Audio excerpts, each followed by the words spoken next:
So, there we go.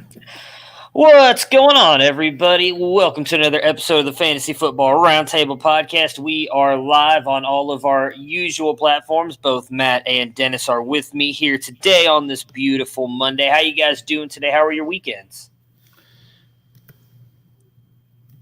Mine was pretty good. Nice day out there, and of course it's super hot here. It's like 88 degrees now. But new merchandise came, and I have my little green friend to keep me company. So I was gonna say I like the new audience member we've got in the background there. Big fan of his. Big fan of his. He's going places. That guy I hear. So.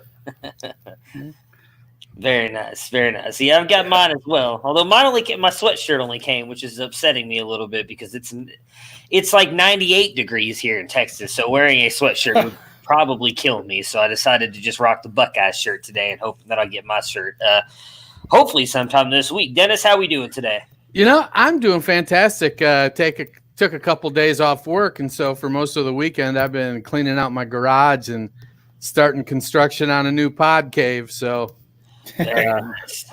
Just got some framing in around the gas line that runs through there, and hopefully tonight I might even get the first wall framed up. So very nice. Yeah, I'm looking forward to a nice long weekend myself. Memorial Day on Monday. I need a 3-day weekend more than I can remember. It's been a rough couple weeks, but we're going to continue our NFC North preview. As I mentioned last Monday, we're going to probably do these mostly on Mondays. We've got a lot of guests coming up on the next Thursdays. We might double up here or there, but we're going to focus these on Mondays. Last week, we did the Green Bay Packers and the Minnesota Vikings, who finishes the top two teams in the NFC North.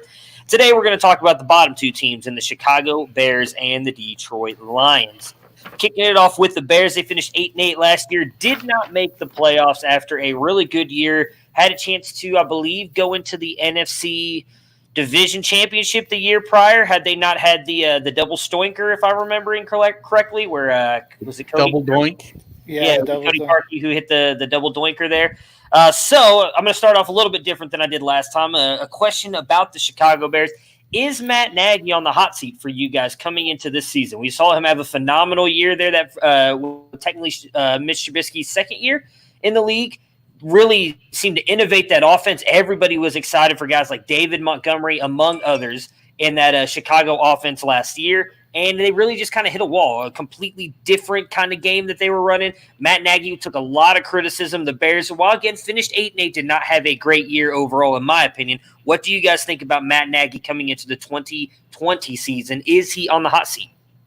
I don't think he's on the hot seat yet. I think there's definitely room for growth. So the Bears have to start to produce. I think he's comfortable for this year. It wouldn't be unusual if they made a sudden choice, but the Bears typically are a little more methodical about how they do things. But we've seen it more and more, whether it's with drafting a quarterback really high or bringing in a new coach and shit canning him after a year. Those things are getting more and more frequent in the NFL.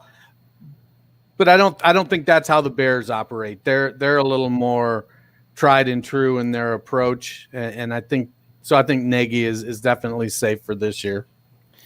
Yeah, I mean, I think if Nagy was really going to be on the hot seat this year, they wouldn't have done the thing with Nick Foles and put Mitch Trubisky on notice. I think they went the other way, and they're looking at it like, hey, we saw what Nagy did with this team in his first year. Last year wasn't very good. Our quarterback that we invested in that Nagy didn't pick, that this regime didn't pick, is not maybe the right fit. So, hey, we're going to get Nick Foles, see what he can do. I think they've more put it on, maybe we didn't give you the right pieces. I don't think that's the kind of off-season move you do if you're saying the coach needs to shape up or ship out. So are they going to let's say they don't have a great year? I don't think Foles is necessarily the answer long term. I agree. Are they going to let Nagy draft a quarterback next year? Well, see, that's why I'm wondering if he's on the hot seat. Like, I know that it wasn't him who brought in Trubisky, but they brought him in because of the way they felt he could help Trubisky. And it seemed like that went well that first year, but then the second year they really kind of crashed and burned. So that's kind of where I'm at. They've already come out and said they're not picking up his option, right? So he's gone after this year unless they decide to pay him. So if they do go with Nick Foles, I mean, I've always liked Nick Foles. I don't know. He's continued to prove outside of the Philly year that he's not a NFL franchise quarterback. I think if they don't have a good season this season, Trubisky's gone. They will probably look and let him take a quarterback if he wants, but he will be on the hot seat.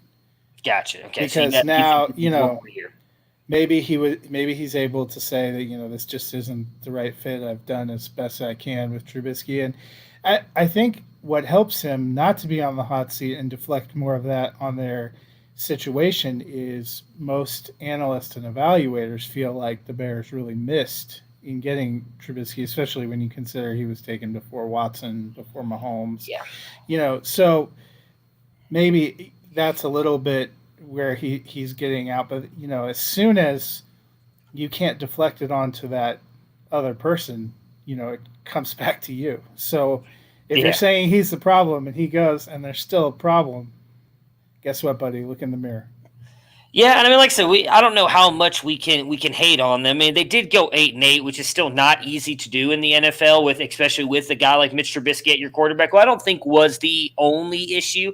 I do think that a lot of the play calling and the way they kind of went away from the run last year was a big issue with their game, because Mitch Trubisky's not a guy that is Patrick Mahomes and Deshaun Watson who can light it up throwing the ball. He's got to be in certain situations. So Nagy, I think, needs to do a little bit better at the play calling. Yeah, that's possibly where he's going to start to get more criticism. Trubisky wasn't the only one that didn't seem to grow. We didn't see much development of Montgomery, young receivers like Anthony Miller. Didn't really see a lot of taking steps forward off of the promise that you thought you had seen potentially the year before or when you drafted them. They went and signed Trey Burton. Never seemed like they understood. Now, we can debate about whether we think he's a good talent, but they at some point saw him play for Philadelphia, thought he would be a potential weapon for this offense. And from my vantage point watching games, it never seemed like they could ever figure out what to do with him. Tariq Cohen, we've seen be successful with different things. Quietly, just didn't seem like he knew what to do with him either. So that's the place where Nagy will start to get in trouble if we have another season where it looks like they don't know what to do with any of their players. Yeah, well, it's interesting here because we're going to go over the finishes for fantasy for all the guys. And Montgomery finished higher than I thought he would have. I do think, obviously, he had a couple big games, which really helped him out. But so Mitch Trubisky finishes as QB 24 with 208.4 points. David Montgomery, RB 24 with 142.6. Tariq Cohen, RB 38 with 112.5 points. A-Rob, though, was the best out of everybody here. Wide receiver 10 with 194.1 points. Anthony Miller, who did have that surge late in the year, was a guy that a lot of people picked up for their fantasy playoff runs, ends up finishing as wide receiver 54 with 101.5 points. Jesper Horsted was the best tight end on the day, as tight end 67 with 17.7 points, and then Trey Burton, tight end 68, as you just mentioned, the guy that really they thought was going to be the guy. Hey, hang on one second. But I mean, 17.7 points being their best tight end. You didn't have a tight end if that was, and I didn't even realize a guy named Jesper Horsted played for their team. So, that was the biggest piece of trivia in this entire. I'm looking at the sheet. Oh, yeah. He's just making shit up now. Dude, when I was looking this stuff up the other day, because I mean, we all been making fun of them, especially this offseason, for having like 9 tight ends on the roster. And then I was like, well, who is their first fantasy viable tight ends? I'm scrolling. I'm like, who the hell is Jesper Horsted? So, yeah, I'm right there with you. So, the new additions this year, they've made a couple new additions. Obviously, we just talked about the trade for Nick Foles a minute ago. He did signed a new deal when he came over to Chicago. 3 years, $24 million out after 2021. They brought in Ted Ginn on a 1-year deal, Jimmy Graham on a 2-year deal worth $16 million. Then they drafted Cole Kmet, and I put it on here because it was an offensive player. Not sure that it matters that much. Darnell Mooney, the wide receiver out of Tulane. Well, he's no Riley Ridley. Well, yeah. Well, you know, I was not still have Riley Ridley. I believe they do. Yeah. Yeah. Their losses. I don't know if this is a big one, but Trey Burton does end up moving on. They cut him after that kind of failed experiment. And then they're expiring contracts after this year. This is where it's interesting. We already know they did not pick up Mitch Trubisky's contract, so he will likely be gone unless they decide to pay him for who knows what reason. Allen Robinson and Tariq Cohen will both be unrestricted free agents. Now, I don't know how big of a deal that is for Tariq Cohen.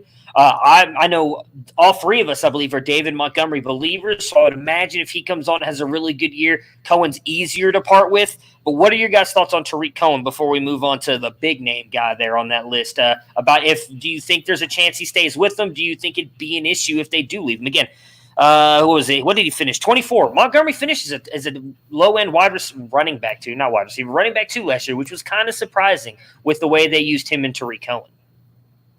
Well, Cohen had 100 targets last year, and I don't think that necessarily goes away. He's going to be a big part of their receiving game, but I don't know how much you can count on it on a game-by-game basis. So it could be up and down and not terribly consistent depending on how the game flow goes. I think they franchise tag Allen Robinson after this year. I think they'd be crazy not to. I agree. And it sucks, man. I just pray for Allen Robinson to find a quarterback. Whether it's Chicago, if Trubisky develops into what they always hoped, hey, great, that worked out. But Allen Robinson so far has played with Blake Bortles and the Blake Bortles of Chicago. Yeah, right. I know. Isn't that the worst part about it? Is that this guy showed how talented he is by playing with bad quarterbacks and producing, and think of how abysmal their offense was, at least to watch last year, and the fact that he ended up as wide receiver 10. I know, and that is a true testament. How good he is. Yeah, Montgomery, I think, ends up. There's so many running back by committee now, and Montgomery was one of the rare backs that stayed healthy the whole way through. Mm-hmm. I think that really aids and lifts his, RB24. Not that we don't all like him, but I think if you watched him, that's probably why you were surprised he ended up that high. He has a few benefits in the way the position's played, but that wide receiver 10, that's a guy just saying, to hell with it. I'm doing what I can. Yeah. It's almost, that's the way I felt about Sutton last year. For Denver, you're watching a guy that doesn't have a lot of quarterback or offense going on. It's just like, I'm still doing it. Yeah. Yeah, I think with so back to Cohen, he finished his RB28 last year in PPR. 20? Yep. Well, I only run the numbers through week 16. Yeah, so did I. So, yours fantasy full? I think yours is 0.5. Yeah, I did 0.5. Oh, I did PPR. That seems to be the more whatever it is accepted method. We all play I know I play in a couple half-point PPRs, but mostly full point. But half-point seems to be the more, I guess, the dipping the toe in the water thing, more played format. So that's what I went for with the scoring. Yeah, that splits the difference. But I think, to go back to your question a little bit, Tariq Cohen, we've seen he can be a valuable weapon, but he's not going to be a guy that's carrying anyone's backfield. So when even if he has a really good season, the position, obviously we've seen a real repudiation of huge contracts unless you're in a elite tier of running backs. We've seen that kind of coming down this offseason. You see a guy like that, I could see him getting kind of like a Tevin Coleman 2-year, $8.5 million deal somewhere if he has a really explosive season. But that may not cost prohibitive for the Bears. If they see him as a weapon, a multifaceted weapon, that seems to be where he's going to kind of go. So I wouldn't think he'd have to have a pretty exceptional, like close to 1,000 yards rushing and something to really blow up, I think. Yeah, he's going to need to be the second coming of Darren Sproles, I think. But I do see the Bears saying, hey, you're a valuable member of our team, and we need to keep you around. And so from a fantasy perspective, I think we need to view him as an RB3. I agree. Well, and what I was going to say for a Montgomery owner, let me know if you guys agree with this. I actually think having Cohen there is better for Montgomery because Cohen is not that good of a rusher. And so it gives Montgomery that lead over him in that. Like, obviously, we all wish, because Dennis, we watched him a lot in college. We were a big fan of his coming out. he can catch the ball. He's a very good receiver out of the backfield in Montgomery. But if that's all you're really losing to Cohen for that offense, I don't think that's a bad thing because Montgomery is heads above him as a runner that you know that you're going to get that out of him and likely be the goal line back as well. So I do think having a guy like Cohen there is actually a good thing for Montgomery instead of them bringing in, like Matt, you mentioned a lot of teams going to the committee backfields. If the committee is you're getting most of the rushing work, Cohen's getting the passing work, that does help Montgomery a little bit more compared to bringing in like a guy, say, not this would happen, but like a Kenyon Drake type who can run and catch the ball. And so you're ceding even more of your work to a guy like that. So I would like them to bring back Cohen just in that facet alone. Well, here's the Bears depth chart right now at running back. They've got Cohen, they've got Montgomery, they have everybody's All-American Ryan Nall, Artavis Pierce, and Napoleon Maxwell. And I consider myself to be quite a knowledgeable fantasy football player. I don't have any idea who Artavis Pierce and Napoleon Maxwell I hope they still have Jesper Horsted because then they could be creating the all-name team. Yep. Just letting my Pac-12 after dark fandom coming out here. Artavius Pierce was an Oregon State guy last year. He was who stole my carries away from Jamar Jefferson. So Pierce is an okay guy. He's a lot more like David Montgomery than anybody else. Now, whoever that other guy is, I already forgot his name. Napoleon Bonaparte, something. Whatever you said, I have no idea who that is. No idea who that guy is. So yeah, I'm with you on that. You have no idea, but the British fans are very scared right now. Yeah. Right. That's very true. Yeah. Well, he's likely to meet his Waterloo. Yeah. Matt, Dennis mentioned that he thinks the Bears should, and I agree with him that they likely will franchise tag Allen Robinson. Do you agree with that? I know you were just talking about how good he was. Do you agree with that? You think they sign him? I mean, it's hard for me to think they let him go with as bad as that wide receiver room is as well. Well, the thing that I would be curious about is, we have offensive contracts on here. You'd have to see defensive contracts that are expiring before you could say for sure that he would be the guy. There was a couple, but I don't think anybody big named. I tried to grab anybody big name. Like when we get to the Lions, you'll see I have some offensive tackle stuff on there and everything. I didn't see any really big names on the defensive side, and I could be wrong about that. I mean, I think they don't have much behind Allen Robinson and Anthony Miller. And we've seen a few flashes from Anthony Miller, but, in 5 years, we've seen a few flashes from Corey Davis, too. It doesn't mean a guy is ever going to actually get it. Allen Robinson has been such a weapon at a key position. It would make some sense to franchise tag him. But, boy, it feels hard to handicap what the Bears are going to do, a team that finally rid themselves of Trey Burton only to sign Jimmy Graham. So, I think you got to build that chemistry, Matt. You got to build that chemistry. Graham's a proven leader. He's a veteran leader. Well, when we looked, I was surprised when we were looking at Green Bay last week. He was their second most targeted pass catcher for Green Bay. He quietly had, Green Bay's pass offense just wasn't much, and he's quietly not had bad years. He wasn't too bad in Seattle either. I just think we always think of the guy who is, the guy for the Saints, and that's probably was never going to be a realistic expectation. The Bears, at least, seem like a franchise that might actually want to use a tight end.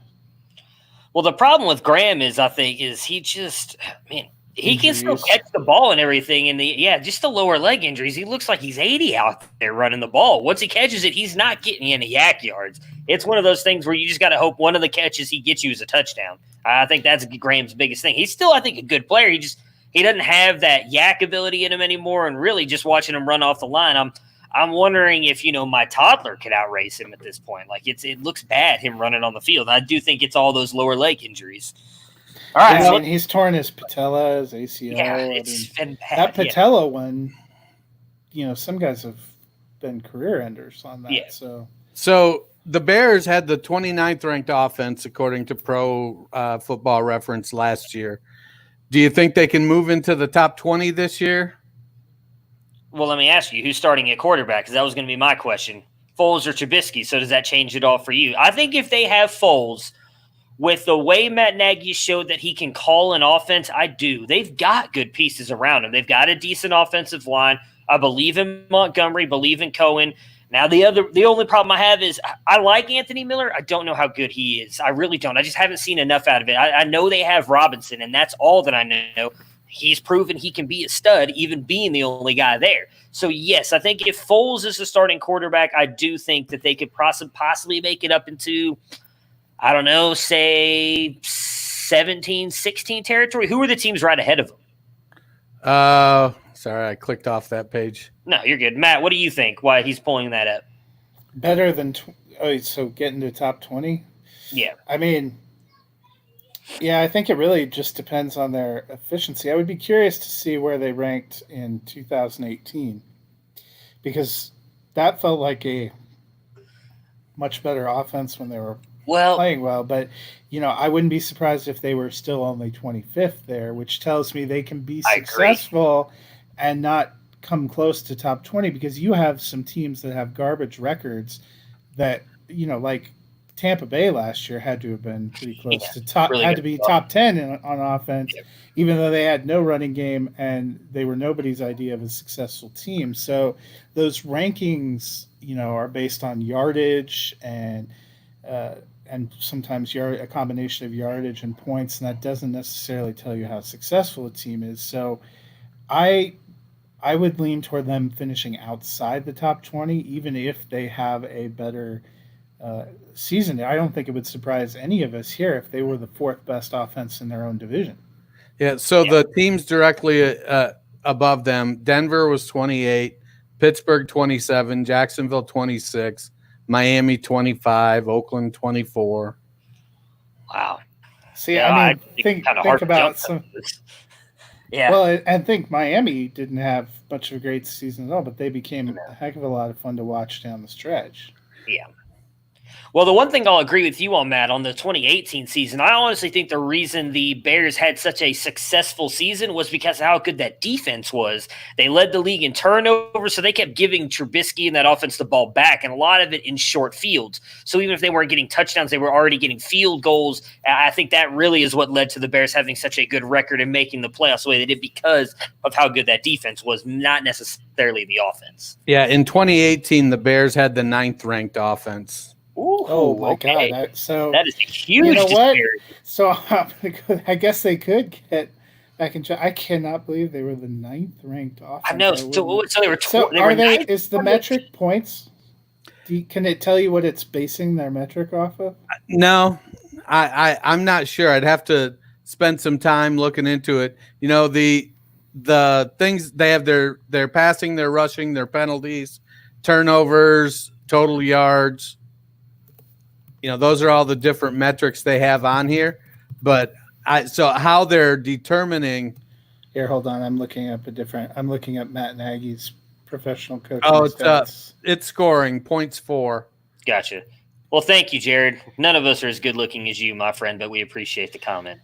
Yeah. So in 2018, overall win percentage. So rushing offense attempts, they were 11th in yards. Passing offense, passing offense in 2018, they were 21st in yards, 24th in attempts. So I think that might kind of because I'm looking at Matt Nagy's stats and it lays out all the different for 2018 or 2019. That was for 2018, and in 2019. They were, let me see, they were 27th in rushing yards, 20th in rushing attempts, and they were 25th in both passing attempts and yards. Yeah, based on the points here. So in 2018, the Bears scored 421 points, and in 2019, they scored 280 points. Yeah, so points. Yeah. Well, again, and with the 2018, like you just mentioned, the disparity in rushing there, a lot of that, too, goes back to what everybody was complaining about last year. Matt Nagy wasn't running the ball a lot, and neither was Mitchell Trubisky. That was a big part of his game and why he finished as such a high fantasy quarterback in 2018. If you really dial down to those specific numbers in the Bears offense, they went from 11th in the league in rushing yards to 27th, whereas passing it was 21 to 25. So their passing game wasn't necessarily that much worse. I think it got exposed as being that much worse because of the things you talked about. They weren't having quite as many difference-making plays on defense, so their record slid, and they weren't rushing enough to compensate for the fact that their passing game is just Yeah. All right, so let's go. Big question here. Who starts for you, Matt? Who do you think it's going to be, Foles or Trubisky? I think they're both going to start at some point. Who starts off the season? Week 1. Set whatever that's going to be, September, whatever. Trubisky? Okay. What about you, Dennis? Same. I'm going to go Foles. I think he's going to end up. See, that's the worst part about it is we don't know what they're going to have camp-wise or preseason, but I think Foles is going to get that's a little bit why I think Mitch ends up starting the season because everything is looking like it's going to be a very truncated kind of off season and putting together. And I think also they're going to give Mitch Trubisky a chance to start. And when if he can't make it, flops out, then Foles. Yeah, that's correct. This offseason might make it hard to win the job for Foles. I agree. That's kind of the worst part about this. We don't know what kind of offseason anybody's going to have right now. That's the worst part about it with the rookies, too. Can Ginn or Jimmy Graham make a fantasy impact on this team this year? Obviously, we just talked about with the wide receivers. It's Allen Robinson. We're hoping for a step up maybe from Anthony Miller. What does Ted Ginn do? Because if it's Mitch Trubisky throwing on the ball, it's going to be 15 yards in the ground behind him as he's. So are you asking, can Jimmy Graham score 20 fantasy points? Yeah, that is what. Yeah, that's actually probably more. That would be an impact. Yes, that would be. Yes, can Jimmy Graham score more than 17.7 points in fantasy for the tight end position in Chicago? I think Jimmy is going to finish around tight end 14 or 16, but mostly he's going to teach Cole Kmet how to be an NFL tight end. Yeah, and so, the one guy I think we didn't talk about in terms of what the Bears lost is they released Taylor Gabriel, who was actually kind of their wide receiver 3. Last year, he had 48 targets, 29 receptions, 353 yards, and 4 TDs. If that's the kind of standard you're setting for Ginn, I would wager that's somewhere close, a little bit lower than what Ginn had in New Orleans last year. I think he could be a reliable kind of third option gadget player. That was probably why they picked him in that spot. They probably thought that he gave them a little more diversity in what he could do than what they were getting out of Gabriel. Yeah, Ginn had 30 receptions on 56 targets with 2 touchdowns last year. So Gabriel had more TDs. Yeah. So what are you thinking for Ginn? Wide receiver 5 for fantasy at best? Oh, yeah. Yeah. He's the best ball guy.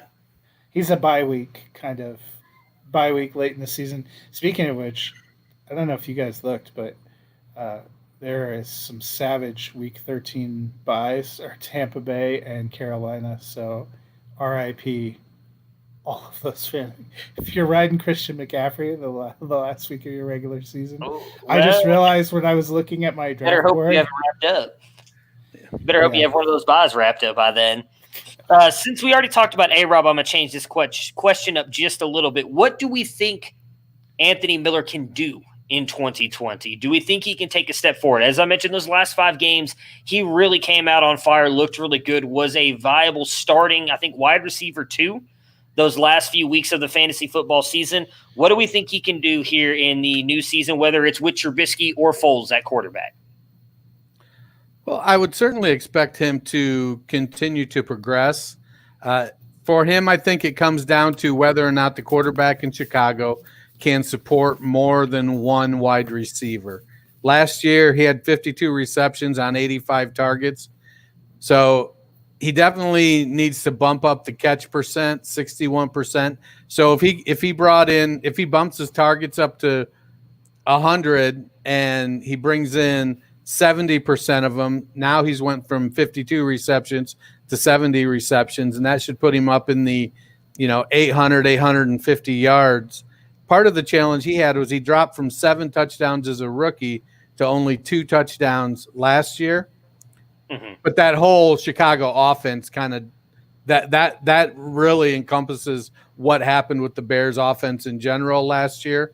So I would expect him to be in the 65 to 75 catch range this year, probably wide receiver 3-ish. Yes, health is a concern for him as well. Little boxes. Go ahead, Matt.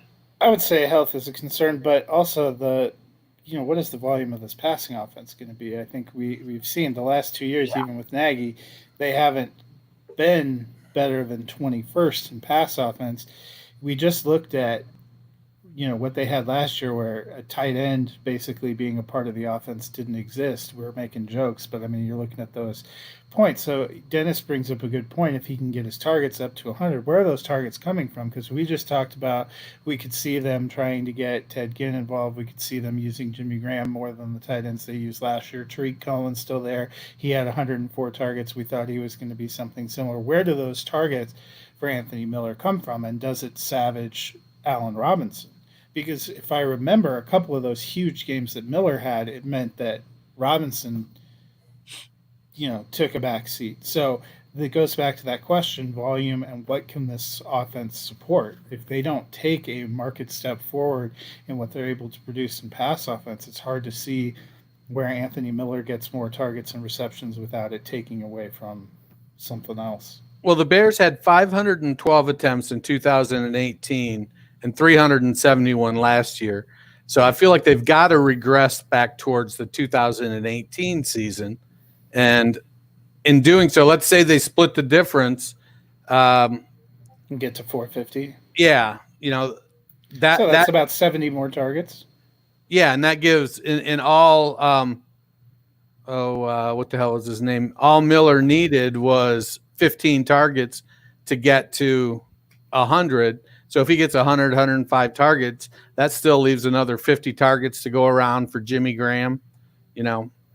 Allen Robinson could bump up there and stay around the 150, 160 target range, still be a target hog. So they can do it. It's within their reach.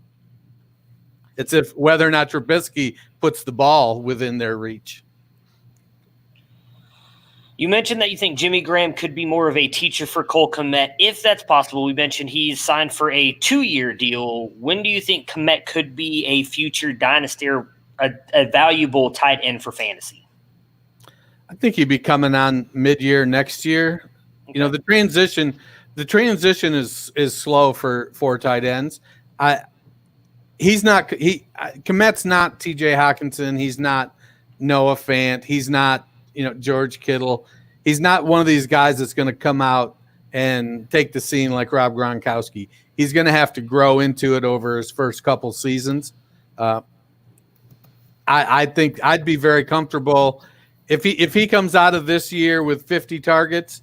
I might be going out and trying to buy him, depending on what Graham looked like and what Chicago in general looks like. What about you, Matt? Your thoughts on Kmet? I mean, we kind of have to see. Chicago has had a couple of tight ends they've taken in recent years that they have done nothing with. So I'm going to remain skeptical until I see something. It would be nice to see at least some sign of life at some point from him this year, if you're going to hope that he comes on for next year. All right, over-unders. This is kind of my favorite part here. I love talking about this stuff. Trubisky or Nick Foles, either one. Does either one finish over QB 22? I don't think so, because I think they're going to split the season pretty well. I think Mitch is going to start out for 5, 6, 7 games, and he's going to do his typical fizzle, and then Foles is going to take over and look pretty good for 5, 6, 7 games, and then do his fizzle. So quick clarification, because we did this last time. Over means worse than quarterback 22, and under. No, over means 19. Well, so 21 or under. Under means behind him. It's confusing. I think they're going to be worse. You're going to be worse, yeah. Under means you're going to be worse. Over means you're going to be better. Let me write that down. Yeah, I'll take under then. Okay. All right. So the ADP. We don't want you to come back and say, "Oh, they thought Trubisky was going to be a top 20 quarterback." I'm not saving any of this stuff right now. We're going to save that for some. What's it called? Right we're going before the season. Stuff as we get closer to the season, whenever that will be. So this is so interesting thing with both of these guys here. So right now, Mitch Trubisky is being drafted as QB 39 with an ADP of 245. Foles QB 40 with an ADP of 240. So clearly, at some point, he's getting drafted a decent amount ahead of Trubisky. Everybody's how is that possible? If that's what I was trying to figure out. I only thing I think of is there must be some drafts where he's getting taken so far ahead of Trubisky that it's messing up the ADP somewhere. That's the only thing I can think or of. Foles is being drafted as a wide receiver some places. Or wait, maybe was it running back that the depth chart was really bad? It's possible. So there's really only 3 quarterbacks going over them that have like any kind of fantasy value. So I'm just going to ask if you would take them over any of these guys. And I know Matt's going to answer no on one of them. The 3 guys being drafted ahead of them are Tyrod Taylor, Taysom Hill, and Jacob Eason. So only one of those guys is a guaranteed starter this year. So would you take Trubisky or Foles over any of those 3? This is for a dynasty startup. Not as my quarterback 1, but then again, I don't think I'd take Trubisky or Foles as my quarterback 1 either. Yeah. Well, I would imagine if you're drafting here in the 245, you're number 245, you're not drafting them. If you've waited this long for a quarterback, you've really screwed yourself at this point. Like I think sure, I can understand waiting. That's a serious risk there. Wait until 245, take your first quarterback. So I think it really depends on my quarterback landscape. For me, if I'm the Herbert owner, I'm taking Tyrod over either of these 2 Jags because, I know together I have a complete, I have the guy that's probably going to start and then I go back over. If I'm just looking to add potential depth to my roster, I probably would lean Eason because I like the potential that he could get a shot as early as next year or something like that, as opposed to, Trubisky, Foles. We don't know that either of them is going to be great this year, and we really don't know what the future holds. If Trubisky gets cut loose, we saw, Marcus Mariota, Jameis Winston, Cam Newton. We saw a ton of guys this offseason that basically turned to fantasy dust in terms of their starting viability. And Foles, sure, might be under contract for another year, but you'd figure they're either going to sign a free agent or they're going to draft somebody, which puts them into kind of no man's land. He's not a real long-term bet. So if you're looking dynasty, I know you put Taysom Hill on there, and I take him in certain situations, but again, I think for some of these guys, it's ESPN gave him tight end eligibility. It's fine. Well, no, I didn't just put Taysom Hill on this list. He's being drafted ahead of both of these guys. That's what literally. I took Taysom Hill over both these guys in a super flex startup where I have Drew Brees. Gotcha. I'm not taking, these 2 guys, and that's why I said I think when you're in these quarterbacks, to me it becomes situational. If you're in a 1 quarterback league, unless it's 32 teams, you're probably leaving a lot of these guys on your waiver wire. Or you're taking a dynasty stash, in which case you're going for a guy like Eason, who has some kind of upside, or Hill, who might potentially have some kind of an upside role, who at least seems to be wanted by his team. If you're in super flex and you need a starter, that's where you're kind of weighing your options. Yeah. So little boxes, this is based on ADP for a 12-team startup. I believe it's like 40-something rounds. So it's a pretty deep startup ADP here. As for me, I would honestly take either one of them over Hill. I just don't believe he's going to be anything of much for New Orleans, just my opinion. And depending on how my team was set up, if I felt like I could win this year, especially if it was a super flex one, I would take both of them over Eason as well. I want the immediate production if I feel like my team's going to win that year. If I'm building for the future, I've taken Eason in a couple of these drafts over both of those guys because I think he could be the guy. Though the Chargers had to come, or not Chargers, the Colts had to come out here today and be like, "Oh, we think Rivers can play for like 3 years," which really just kind of pissed me off. Yeah, but Rivers already took another job as a head coach for a high school football team. Yeah, they already had a press conference and everything. Kind of makes you think he and Frank Reich might be on different pages. Yeah, I think so. I think the thing with Foles and Trubisky, though, it's kind of like what a lot of people did last year with Penny and Carson. If you own one, you're either trying to move them to the other guy's owner, or you're trying to acquire the other guy. So because it is it's a fluid situation. So if I have Trubisky on my team and I know I'm going to need to rely on him, let's say he's my second quarterback in a super flex, it's in my best interest to go out and get Foles, regardless of who I think is going to be the starter. Yeah. Because one of them is going to and one of them's not. And it could end up by week 10. It could be, we're going to alternate series and see who has the hot hand. I wouldn't be surprised if they did something like that either. David Montgomery, will he finish higher than RB24 in 2020? I'm going to say yes. Yeah, I'm going to take the over as well. I agree. How much over? Do you think he can make it below 20? Yes. Yeah, I think that because I think that whole offense is going to – If they go back closer to the 2018 level, I mean – yeah, even though they're going to have some quarterback shuffling, I think in general the offense is going to take a step back closer to that 2018, and that's going to be better for Montgomery. All right. Can't be much worse. I agree. I'm not sure how close he gets to 20, but I do think he's going to be better than 24. He is right now being drafted as RB22 with an ADP of 60. So here are the guys going before him. Would you take him before Devin Singletary, Todd Gurley, or Kenyon Drake? Yes. I would probably take Drake over Montgomery. No. These guys are going before Montgomery. So would you take Montgomery over any of those three? Singletary, most likely. Okay. It'd be probably a coin flip with Gurley, but I'd take Drake over Montgomery.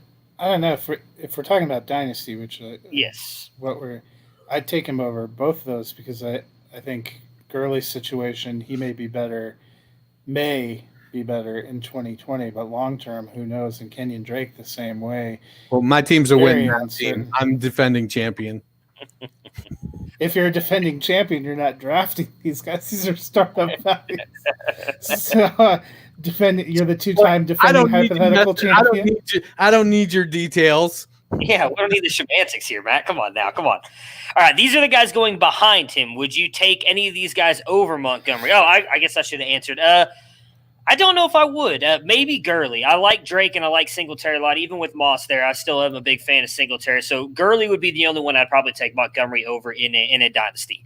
So these are the three going behind him. One of it's just honestly, two of these guys are outstanding to me. Melvin Gordon, we already know Matt's answer to that one. Keyshawn Vaughn and Le'Veon Bell are all going behind Montgomery. Would you draft any of those guys over Montgomery? I'll kick it off with you, Matt, because I know one of those guys is dead to you. So Vaughn or Bell, would you take either one over him? I would take you and Dennis over Melvin Gordon. So, but no, I would take Montgomery over those guys. I think Le'Veon Bell, as much as I love Bell as much as anybody, but his future is real uncertain. And I like Keyshawn Vaughn, but if you're going with young running backs in their situation, probably Montgomery a little bit better option there. Yeah, I don't think that Vaughn is necessarily that much better of an athlete than Montgomery, so I think their situations are similar when it comes to who they are as running backs. But I think that Montgomery doesn't have to worry about Ronald Jones. Not that Ronald Jones is an elite back. I do think that Vaughn and Jones are going to have a much clearer split of snaps. Bell, I feel like he's gonna have a good year this year, and Gordon as well. But I think that looking at the curve, they're both pretty far down there, past where Montgomery is. The question for me is, what do I think the shelf life of Montgomery is? And I don't know that it's much longer than what Jordan Howard's shelf life is. So if that's the case, if I'm looking at the next 2 years, do I think the next 2 years of Montgomery are going to be better than the next 2 years of Bell or better than the next 2 years of Gordon? I almost might take Gordon over Montgomery, but probably Montgomery over Bell. Okay. I think I'd still take him over all three, and I love myself some Keyshawn Vaughn. Ronald Jones is elite light. He's not quite elite. He's right there. He's elite light, right? So I would take him over Vaughn. He's an elite light. He's a lousy running back, but he's an elite light. Tariq Cohen, will he finish better than RB35 in 2020? I think so. I think he's going to be around that 100 targets again. I think he's a dynamic player. What is that? That's where he was last year on half PPR. No, he finished 38, so I gave him a little bit more of an uptick, just 3 spots. So. And this is 0.5. Yeah. So I think he'll be closer to 30. Okay. Matt? Yeah, I'll take the so over is good. Right? Over. Yes, over is good. I'll take over. Under bad. There we go. This is the best way to put it. Yeah. So his ADP right now is running back 40, he's going as RB 40, ADP of 121. Guys being drafted ahead of him: Marlon Mack, Ronald Jones, Elite Light, and Kerryon Johnson. You taking Cohen over any of those three? Boy, I'm probably taking Cohen. I think over Mack. That's my answer. Over Mack. That's it. Yeah. I still, I want to believe in Kerryon. I'm a Lions fan, but man, the more I see a Swift, the better he looks. I know. But you just don't know what's going on up there with Matt Patricia. I'd probably take him over Mac, though I expect Mac to have a better year than most are predicting. I would take him over Mac and Ronald Jones. How dare you, sir? Drafted. Hey, go ahead. The Bucks would take him over Ronald Jones, just so we're clear. Not true at all. Being drafted just behind him: Darrell Henderson, Antonio Gibson, and James White. I would take Gibson over Cohen, but that is it. What about you, Matt? Yeah, I might take Gibson over Cohen just because I like the promise long term, but it depends, on the rest of the construction of your team. Cohen probably returns a higher value in 2020.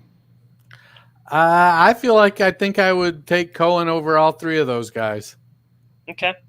Fair enough. Little boxes. We will be getting to Swift's ADP here soon. We're actually going to be on Detroit here in just a minute. We have a lot of fun little facts for him if you're able to stick around. Allen Robinson, wide receiver 10 in 2020, higher or lower? I will go higher. I think he finishes closer to 5 than 10 this season. Yeah, I think Robinson's going to have an outstanding year. I think he's showing us that it just doesn't matter who his quarterback is because he's the best wide receiver on the team, and they're going to funnel targets to him, and everybody else is fighting for the leftovers. He's going to get his 160 targets, and he's going to turn them into 100 catches. I would take the slight over. All right. He's being drafted as wide receiver 14 with an ADP of 32.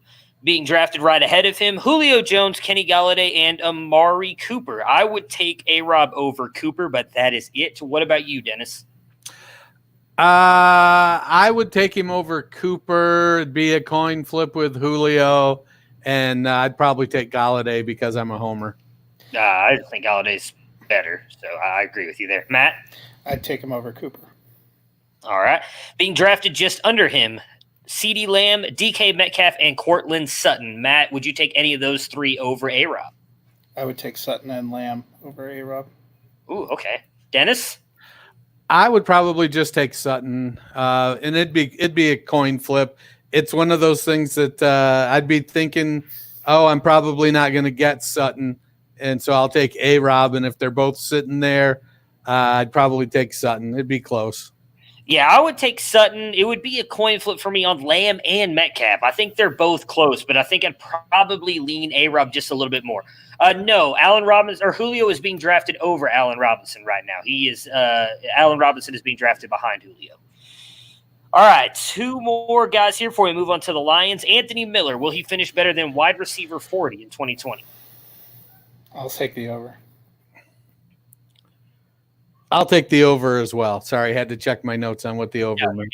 I am with both of you on that as well. He's being drafted as wide receiver 58 with an ADP of 127. Being drafted just ahead of him: Sammy Watkins, Jamison Crowder, and Sterling Shepard. Would you take him over any of those three? Yes. Yeah, I think in Dynasty I'd take him over all three. Oh, really? Okay, I would not take him over Shepard. I would take him over Crowder and Watkins. I still believe in Shepard. Dennis, would you take him over all three? Is that what you said? Yes. I would. Shepard can't stay on the field. Yeah. You know what? Maybe this is his year. You don't know. Neither can Anthony Miller. The third best receiver on the Giants is who you're going to take over him? Yeah, I believe in Daniel Jones more than I believe in Mitchell Trubisky. It's not even really close. Just under him, Paris Campbell, Curtis Samuel, and Corey Davis. What a murderer's row. I might take Samuel over him. It'd be hard. It would be a coin flip, but he's the only one. As much as I love Paris Campbell, I couldn't do it. I would take what Miller has already proved. Yeah, I think I'd take Miller over all three of those. Yeah, I think I would too. All right, and last but not least, Cole Kmet is. Will he finish over tight end 20 in 2020? Under. Yeah, he's going to be worse than that. Under. He is being drafted as tight end 20 right now with an ADP of 161. Being drafted just ahead of him, Ian Thomas, O.J. Howard, and Jonnu Smith. You taking him over any of those three? Nope. All right. And then under, Blake Jarwin, Jared Cook, and Adam Troutman. Any of those guys going ahead of Kmet for you? I might take Troutman. I mean, if I'm going to take a young tight end, it could go either way. I think if I remember correctly, I had Kmet and Troutman 1 and 2. So yeah, I would. At the very least, it would be, well, I've got enough of this guy. I'll take some of this guy. I would take Troutman too because I think the potential in the offense he's in is a little higher. Yep. All right, and I agree with you guys on both of those. So let's talk about Dennis's beloved Detroit Lions. Unfortunately, finished 3-12 last year, missing the playoffs. A lot of that, I think, due to Matt Stafford's injury. They were playing, as we've discussed many a times here recently, too, how good Detroit looked earlier in the season and how they kind of got boned by the officials in a couple of those games. To lose those, looked really good. Lose Matt Stafford. Is this it? My goodness, is this it for Matt Patricia? What does he have to do to keep his job moving forward? We'll start with you, Dennis, being the Lions fan that you are. Just win, baby. Just win. All right. You know, he's got to – they've got to play well, and they've got to play for him. I think he's working to build the kind of culture that he wants. I can't tell you whether or not that's a good thing or a bad thing or an indifferent thing, but he's got a former Patriot in the front office. He's a former Patriot, and they're trying to emulate some of that Patriot way and do things how they do it. If he continues to get the buy-in and the players play, it could definitely be a year where they take a step. You know, having Kerryon and DeAndre Swift, you've got two pretty dynamic people in the background. Galladay is a bona fide stud. You've got Hawkinson at tight end. They've got a pretty good offensive line. If Matt Stafford, who is getting older and the injuries, he doesn't bounce back from the injuries the way that he used to. If he can stay healthy with Marvin Jones back, Cephas in there, that 1 or 2 games Danny Amendola is going to give them, you know, they should be pretty good to go. I think they brought in Allison to replace Amendola when he gets hurt. So they've got some depth. If they can win, if that defense can make up for the loss of trading away Darius Slay, those linebackers and that defensive line can get pressure on the quarterback, then it becomes an opportunity to outperform the expectations. I think because Patricia is kind of that goofy guy with the pencil in his ear, scowling, and not terribly personable, I think it's sort of set a bar of low expectations, his behavior and how they've performed inconsistently over the past couple years. So if they win, if they go 9-7, 10-6, I think he's going to be comfortable. 8-8, 7-9, he's going to have to hope that some things happened that, that he can say, we lost 3 offensive linemen. How do you expect me to, we've got good depth, but there's a reason these 3 guys were the starters and these other 3 guys weren't, or things like that. Or if they lose Galladay or both of their backs, it's going to come down to just win, baby. And Ricky, hello. Thank you for joining us. Matt, what about you? What are your thoughts on Patricia? Yeah, I think this is a tough year for him. They started out pretty decently, and you could blame injuries on offense for some on that side of the ball. But Patricia is a defensive guy, and you'd be hard pressed to find anything they did well defensively, especially down the stretch last year. That combined with, there's been some real negativity from players who have had a lot of complaints about him and the way the organization goes. So, winning can cure a lot of those things, as we've seen. Bill Belichick isn't the most warm and fuzzy guy, but they consistently win, so guys want to go there. If you have that kind of a mentality and personality and you can't win, it can be hard to attract talent, and that's something that an organization becomes leery of. So if they don't take some market steps forward, I think either make the playoffs or at least be in strong competition, I think he's on his way out, because there was some thought that he might not even make it to this year based on how they kind of faded last year. Yeah, there was definitely a lot of talk about that last year. That's why I was interested to see what you guys thought about that. The fantasy finishes for the Detroit Lions in 2020. So Stafford finishes QB 29 with 177.5 points. He did miss 7 games with an average score of 22.19 in all of the games he played. You average that up, he could have finished as QB3 on the year. Carry on, RB55 with 69.7 points, missed 8 games, average score of 9.96, would have finished as RB22 had that played out throughout the year. Galladay, as same as the Bears here, just an absolute stud all season long, just like A-Rod, finishes as wide receiver 5 with 207.8 points. Marvin Jones, wide receiver 24 with 162.9 points. And then Hawkinson, who came out strong, but then really suffered some injuries and took a step back on the field, finished as tight end 30 with 64.7 points. Galladay and Jones, both primed to be top 24 wide receivers for 2020, assuming health for Matt Stafford. What do you think, Dennis? Oh, I think so. I think Marvin Jones is one of the most underrated wide receivers in fantasy. I think the downside of Marvin Jones is he could score 10 touchdowns next year, but they could be in 2 games. They probably will be in 2 games. But I think you're right. Their top 24 would make sense, especially looking at what they were able to do last year with quite a combination of passers down the stretch. All right, so let's see here. Hawkinson, who dealt with injuries all season, can he become a top 14 tight end in 2020? Oh, yeah. I think Hawkinson, he showed it by coming in and pretty much taking that starting job that he's up to the task. The Lions drafted him high. They invested a lot in him, and I think they're going to give him every opportunity to either be great or fall on his face, and I think he's going to do well. I'm going to say he finishes outside of the top 14. All right. Can Galladay make the move to the top 3 at wide receiver? Finishes wide receiver 5 last year. That's from M. Bullman. What do you think? I'm going to say outside of top 3. I'm going to say it's within the range of outcomes. Whether he can, whether it happens or not, it can happen. To say I believe it. It's more of a I believe it can than I believe it will. And speak it into existence. Yeah. Good. All right, so their additions. They added a lot of players here in the offseason. We'll save the losses, actually. We'll start with the additions. So, Hila Vaitai. I cannot say that dude's name, but the offensive tackle they bring in, they brought in Glasgow from your Nope. You got that backwards. Glasgow was in Detroit. They lost him to Denver. Oh, really? Why did it say that? Okay, so they weakened their offensive line. I read that wrong on there. Okay.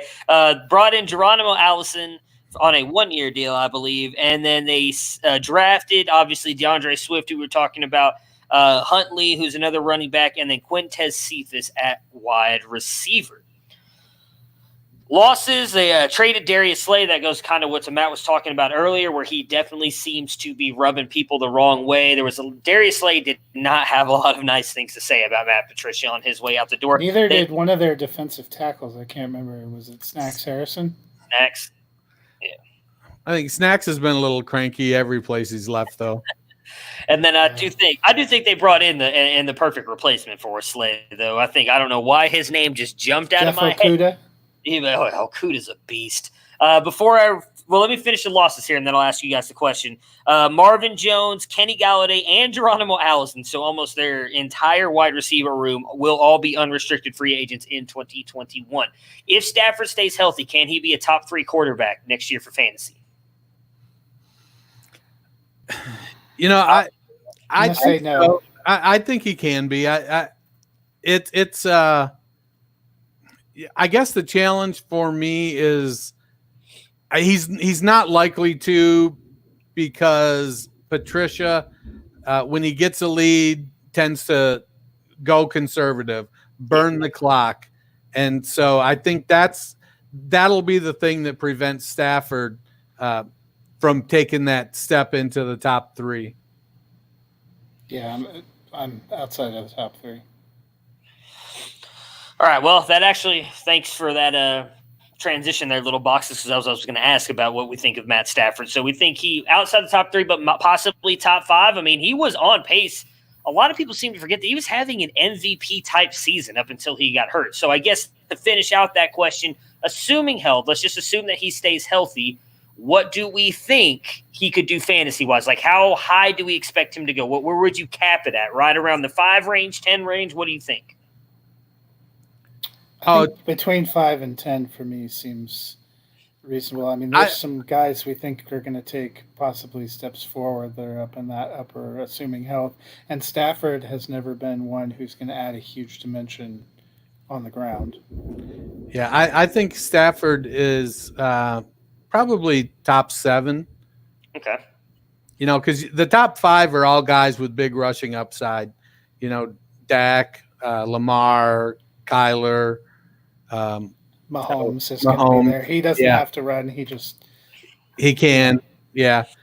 So, Russell. He might be the football version of what, did you guys watch The Last Dance last night? I have not had a chance. That's what I'm doing. As soon as I get off here, I will watch the last 2 episodes. I cannot wait. I haven't watched any of it. Anyway, it sounds like we're having a Last Dance podcast. But I will say I am a big Garth Brooks fan, so I would be looking forward to it.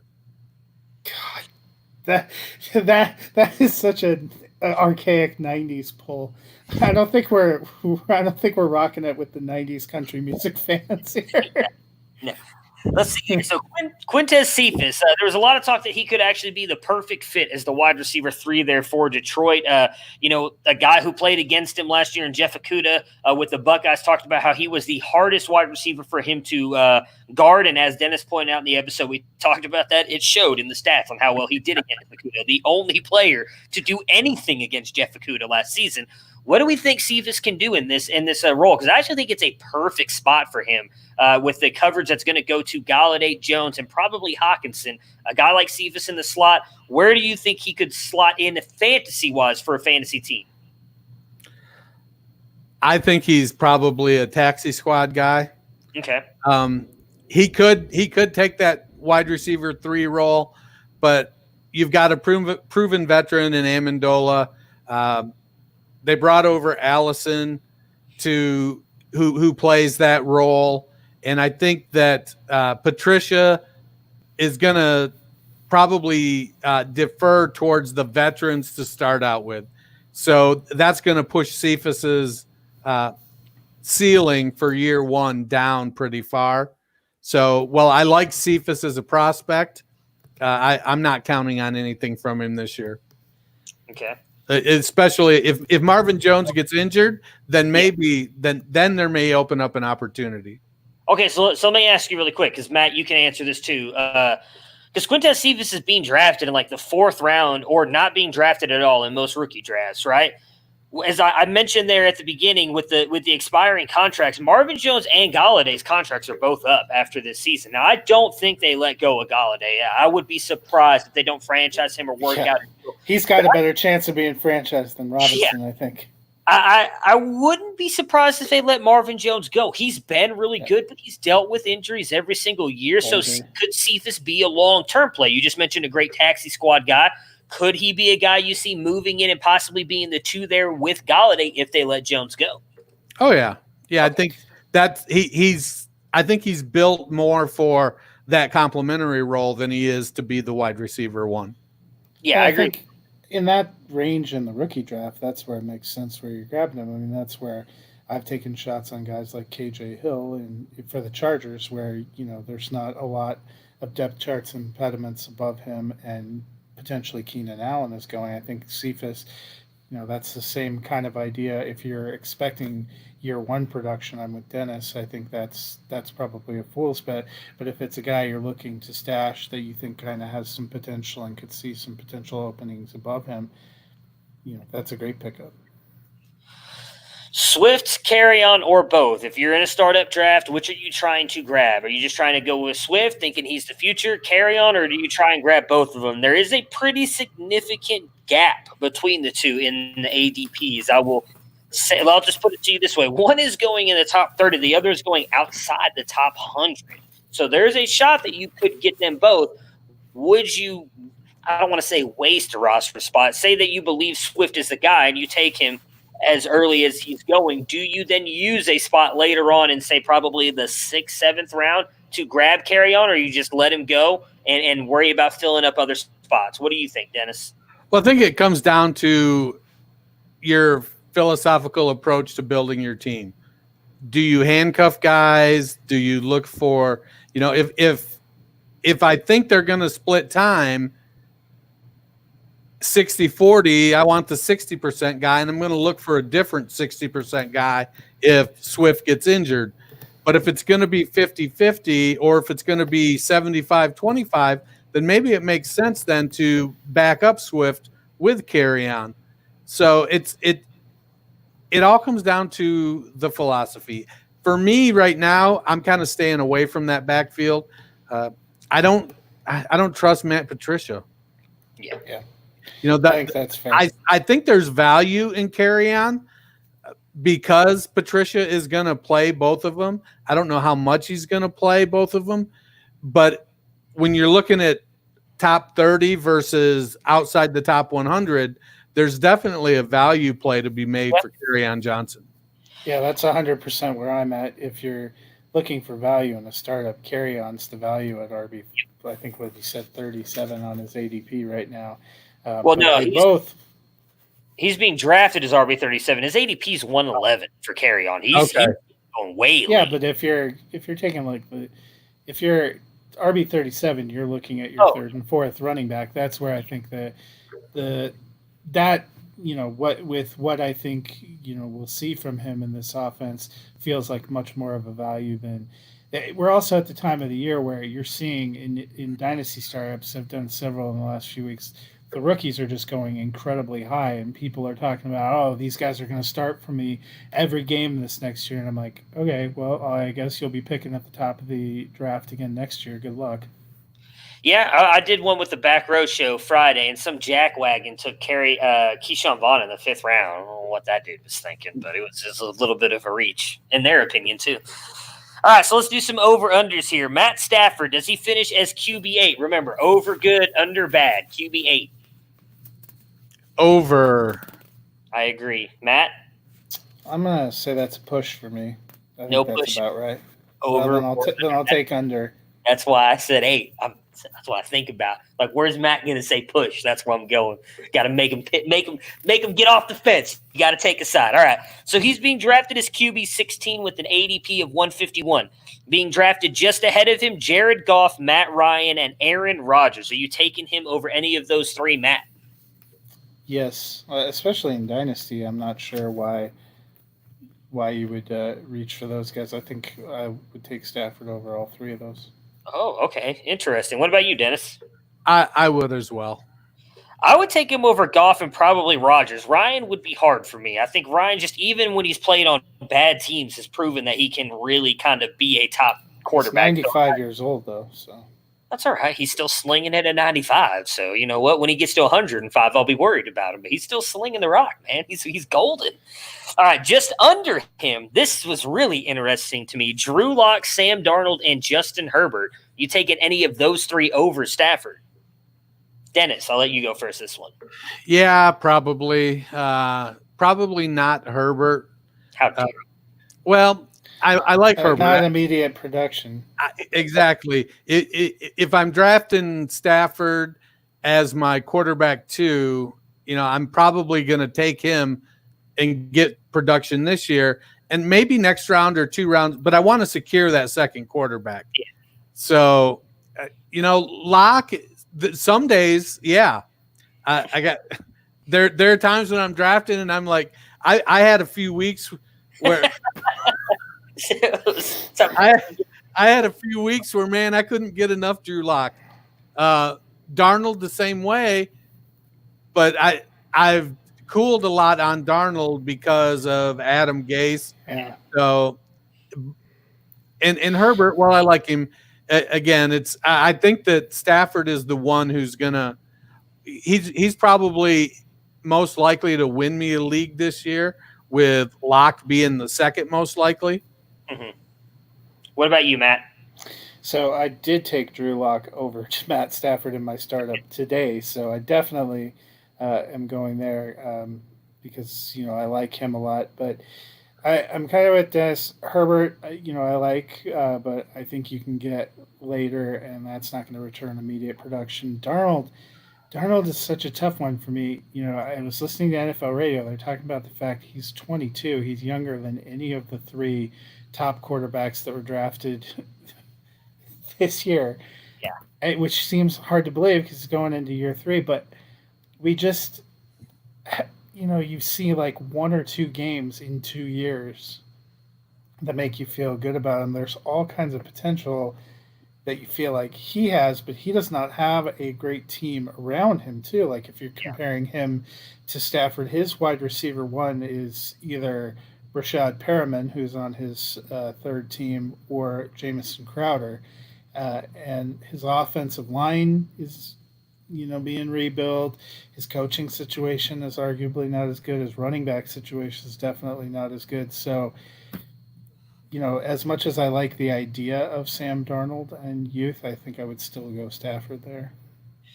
The only one I think I would probably take is Locke. I do like Stafford, though, a lot. I think he's got the more proven track record. I think Locke obviously has the upside, especially with the team they've built around him this year in the draft.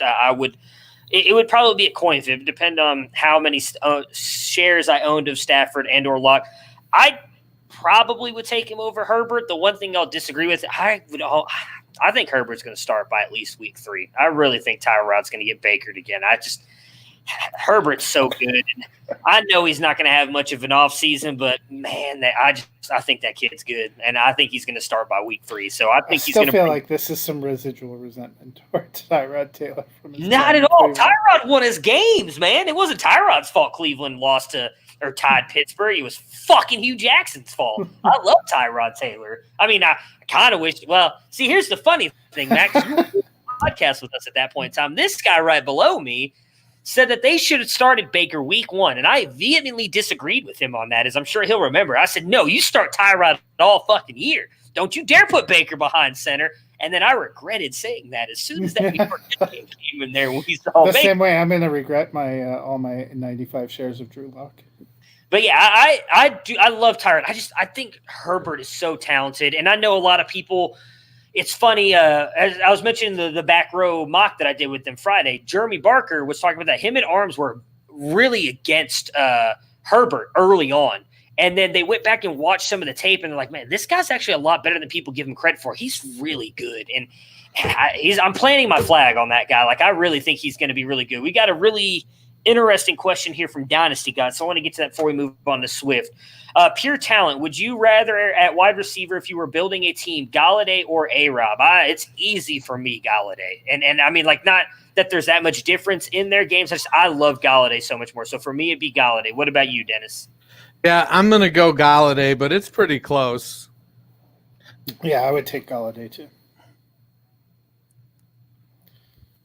All right. So DeAndre Swift right now, RB22 in 2020. Yes. Higher or lower? Under. I'm gonna say under as well. Hey, little buddy.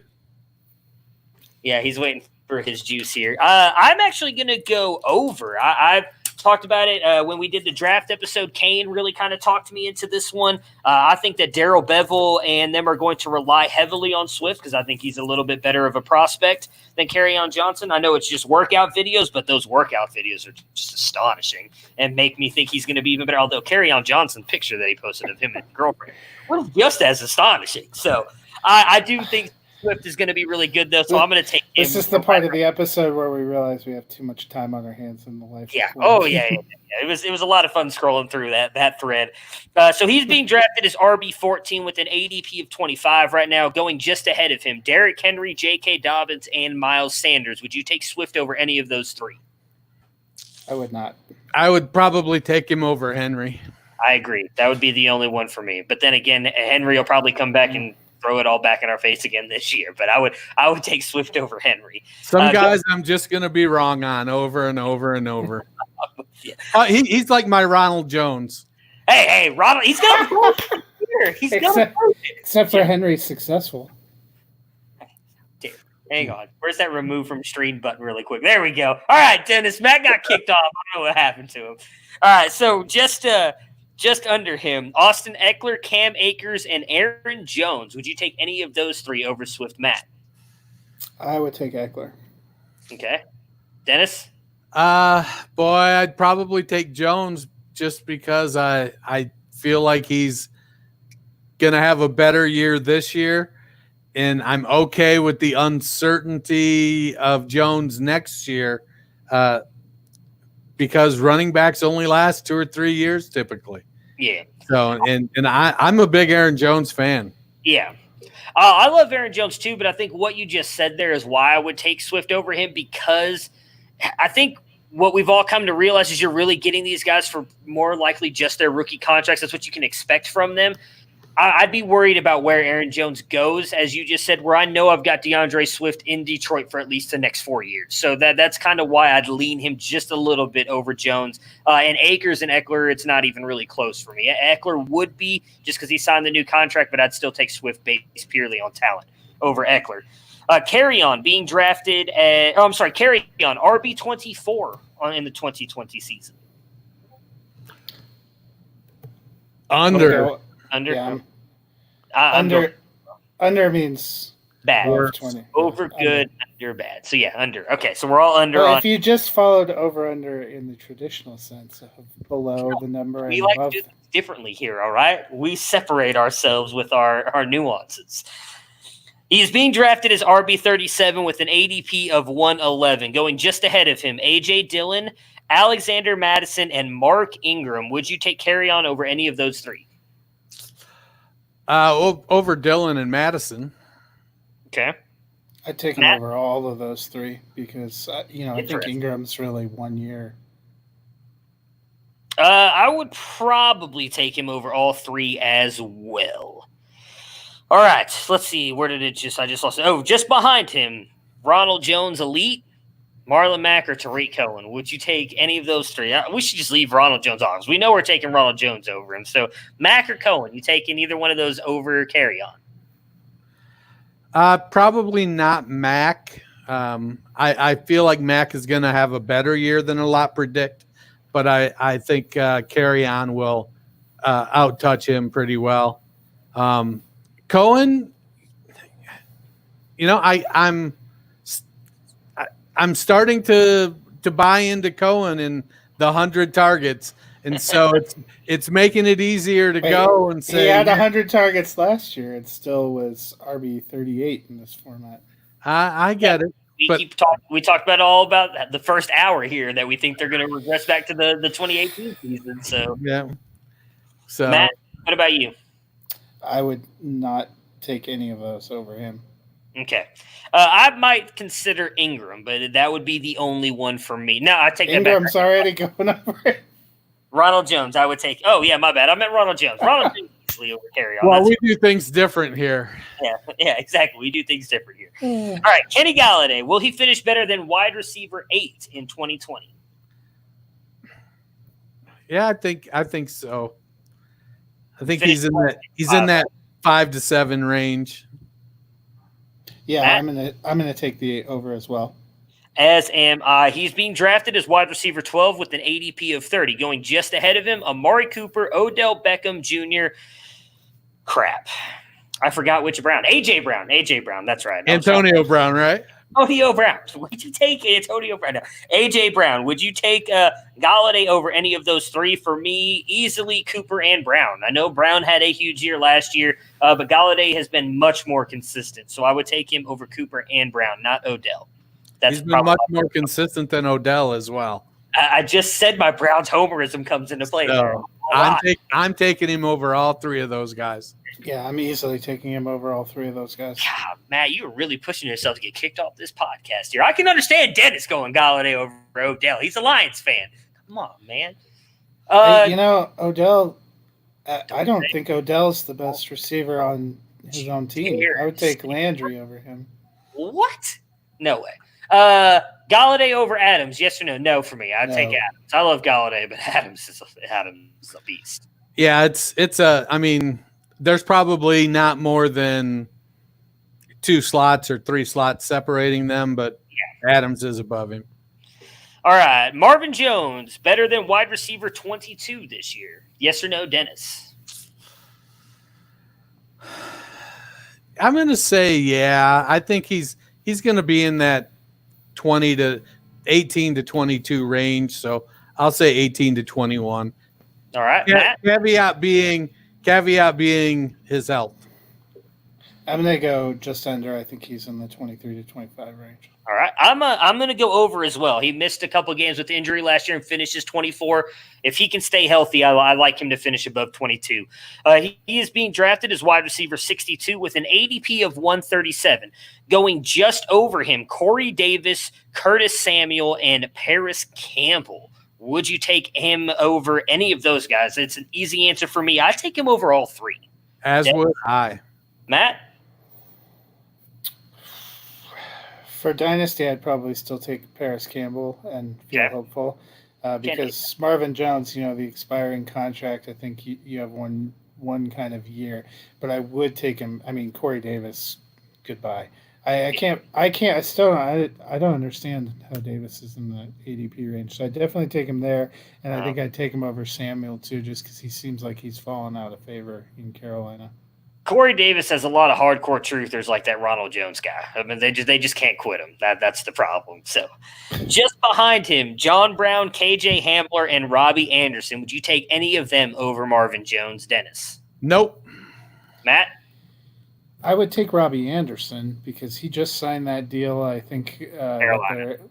In Carolina, and I think that's a situation where he has some history with the coach, and they're trying to do some things there.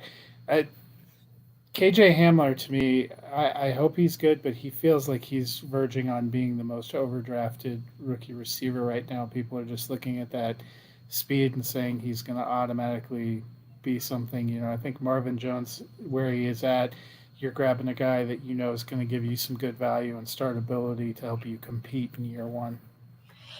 For me, I would say no as well. I would take Marvin Jones over all three of those easily just because, as we mentioned, when we stay healthy, he's a wide receiver 2, and you're getting him in wide receiver 3 and 4 range. So the fact that you can get a guy who's proven he can be that consistent that early or that late in a draft, give me Marvin Jones.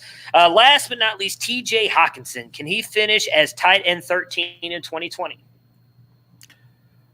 Yeah. From tight end 6 or 7 through tight end 18, any one of them could be tight end 6. I'd say anyone could be tight end 18.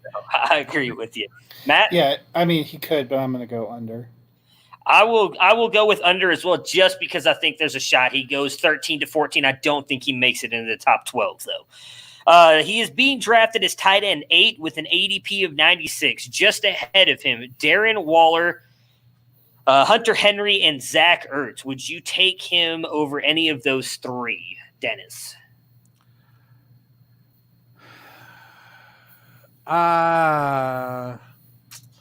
Boy, I feel like definitely over her. I'd take him over Ertz and Waller probably. Okay, Matt. I would not take him over any of those three. I would take him over Waller. I do think with the additions that Oakland has made at the wide receiver position, Waller is actually going to lose a lot of targets. So I would take him over Waller.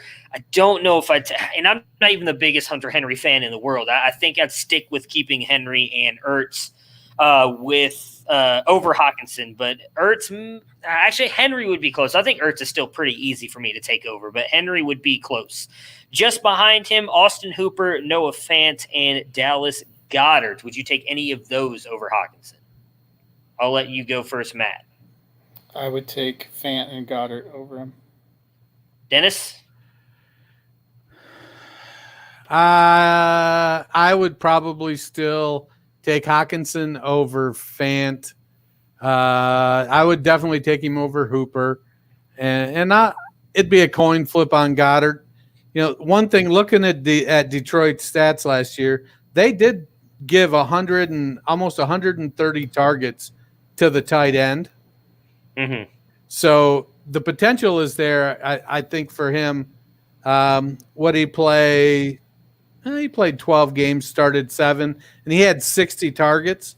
So it's not that big a stretch for Hawkinson to move up the tight end pecking order, given the talent that he has. Yeah, for me, I got to stay on brand here. I would take Fant. I had him over Hawkinson last year in the draft anyways. I loved what Fant did with Denver. I would keep him. Goddard would be a coin flip because I do think he's about to be the future in Philly, and I like that offense a little bit more than I do Detroit's, but I'd probably more often than not lean Hawkinson, but Goddard would be close for me. Fant easily I would take over him. So I'm in actually a startup right now that's tight end premium, and I was just looking at where they went, and Hawkinson went behind all of those guys except for Hooper. Hooper hasn't come off the board. Goddard or Hawkinson just went. Interesting. All right, so that does it for us today. That recaps the entire NFC North. If you want to hear what we thought about the Packers and the Vikings, we put that episode out last week. We will be back on Thursday with Mr. Bob Lung of the Consistency Guide. We had him on last year. He was a lot of fun to talk to. We will bring him on again this year. We'll have a lot of fun talking about his guide, which is an amazing tool for fantasy football. And then we'll be back again Monday after that with probably the NFC South. I don't know yet. I haven't figured out which division we'll do next. AFC North? No, we're saving that for last, baby. We're going to get those because the Brownies finish. So are we going to ask Bob a lot of questions about everyone's favorite receiver, Amari Cooper? Amari, fuck no. I did ask him a lot about Odell. If you're asking about consistency, it would be exciting. No, he's not consistent as my buddy, my best friend in the whole wide world mentioned on the last podcast. No, as a matter of fact, we'll bring him up. Actually, that'll be a fun little guy to talk about. So I know last time we had him on, we did a lot of talking about Odell and some of our other favorite players. Obviously, if you want to ask him some stuff about Sutton, the one thing with Sutton and like the younger guys, there's not as much. They don't have enough time. Yeah, exactly. But that's what I was noticing. We were looking at both Robinson and Galladay. I can tell by the over section where Cooper's being drafted, considering what we've really seen about his consistency. You know, if you were playing for being a weekly, that's why I think that might be interesting. Gotcha.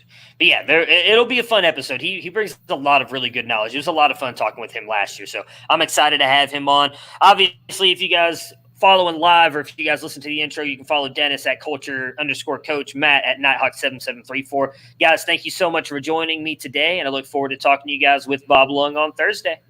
Right on. Don't melt. Oops.